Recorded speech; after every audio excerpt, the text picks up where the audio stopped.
بسم الله الرحمن الرحيم. magacaygu waa Guuleed Hagoog waxaan ahay agaasimaha guud ee maxadka shaqaalaha dawladda. waxaan halkan ka cadeynayaa tayada shaqo ee shirkadda Hantijire ee la talineed. shirkadda Hantijire waxa weeyaan shirkad ay joogaan la taliyayaal xirfad u leh diyaarinta nidaamka xisaabaadka, istiraatiijiyadaha iyo hogaaminta.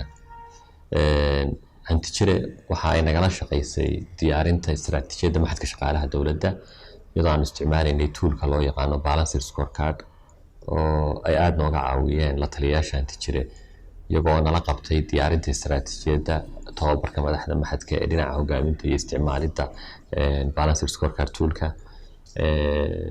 waxaan noo fududaatay oo aanu aad u helnay isla markaana uga faa'iideysanay isku xidhka istiraatiijiyadda, qorshaha waaxaha, qorshe hawleedka iyo shakhsigu wuxuu qabanayo. ومعناه يحي إن ديارنا استراتيجية له أهداف لهيك سنة يول يعبر عن قعبرنا بقارني هل كان دوني ينكله هل كان سوق لكم أن نشوفين وحوي يعني واحد كستوى حنود على يعني استراتيجية ده وحي كلا هيد مركورة وحن ديارنا institutional scorecard tool كان استعماله قيبتي جودة استراتيجية ده waxaan u soo dhaadhacnay diyaarinta in wax waliba ay yeelato scorecard gaar ah oo micnaheedu yahay istiraatiijiyadda guud waxa ay waaxdaasi ku lahayd in si gaar ah looga soo saaro. waxa kale oo iyana aanu ku hawlanahay in qayb kasta oo waaxda ka siimida iyo shakhsi kasta uu kala soo baxo wuxuu qabanayo hadafka. tani waxay noo saamaxday in askariga albaabka taagan ama washmaanka ilaa agaasimaha guud ay noo fududaato inaanu la wada soconno waxa aan doonayno inaan wada gaadhno 5 sano ee soo socda.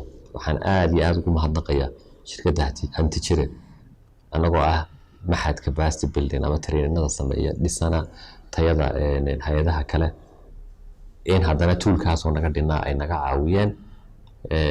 waxaan ku talinayaa cid alle iyo ciddii u baahan in ay isticmaalaan istiraatiijiyad qotadeedu aad u dheer tahay ku xidhan qorshe hawleedka iyo qorshe maalmeedka isla markaana cabiraysa waxa qofku qabanaya inay ay wax ku darayso hadafka waaxda iyo hadafka guud ee organization ama hay'adda ama wasaaradda ama shirkadda ama ururka loo diyaarinayo hawsha.